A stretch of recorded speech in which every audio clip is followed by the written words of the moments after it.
tax law, as it applies within Indian country, is complex.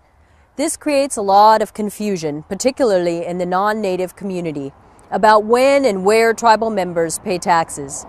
NWIN's Mystique Hurtado explains. Do you know if American Indians pay taxes? I don't think they did. I don't think they do. I believe they do some. Is that right? You know, I really don't know. Seems like they get a lot of freebies, so I don't know. The answer is yes. All Indians or tribal members are U.S. citizens. Therefore, all tribal members must pay federal income taxes. The perception of the outside world is that tribal members don't pay any taxes at all.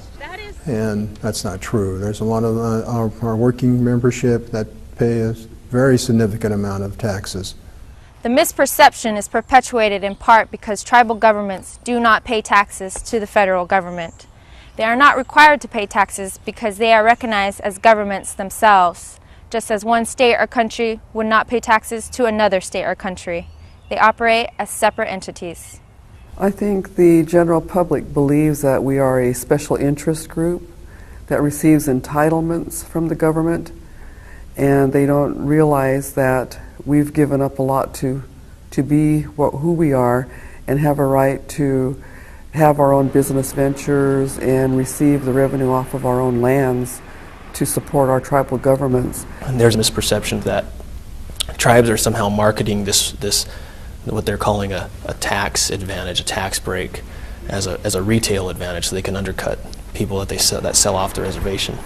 And I say most of the times tribes, in my experience, actually collect a tax, and a lot of the times it's congruent with what the state's charging in their tax, and they use them for the same types of programs and services.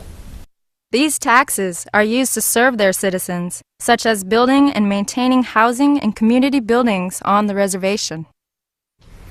Sales tax is the major source of tax revenue for Washington State. So when tribal members earn money on the reservation, they often spend it off the reservation, and that sales tax goes to the state. Generally, our members who live on reservations don't have access to malls right on our reservations. We travel off reservation and pay taxes for those services as well. When we travel off the reservation, there's no magic card that we can show when we go to convenience stores, when we go to malls, when we go to fast food restaurants or regular restaurants, that we flash this card and say I'm Native American, and they just, they don't charge us tax. We do get charged tax. So every tribal member pays federal income tax. But do Indian casinos pay tax? Do they contribute to the state economy?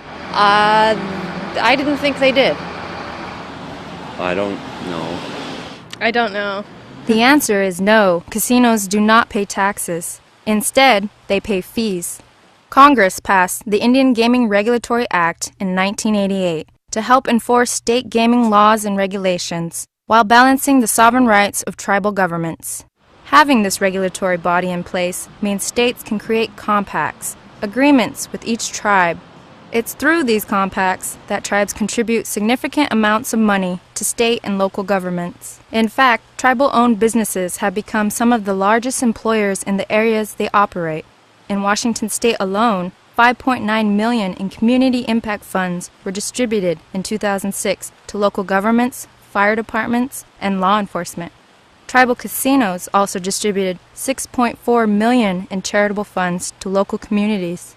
Well, I think there's a perception that tribes are getting real rich, and I think there's concern that the games are being infiltrated by the mob or by crime. I think over time we're being able to produce a track record that shows we're regulating things fine, we're managing it fine, and we're taking that money and reinvesting it back in the local community, and so good things are being done with the revenues.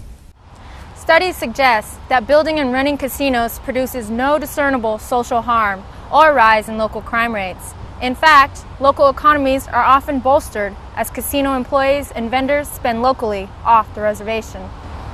Every time an employee from that organization at the casino spends money, that dollar turns over in that community probably 3, 4, 5, or 6 times before it leaves the area.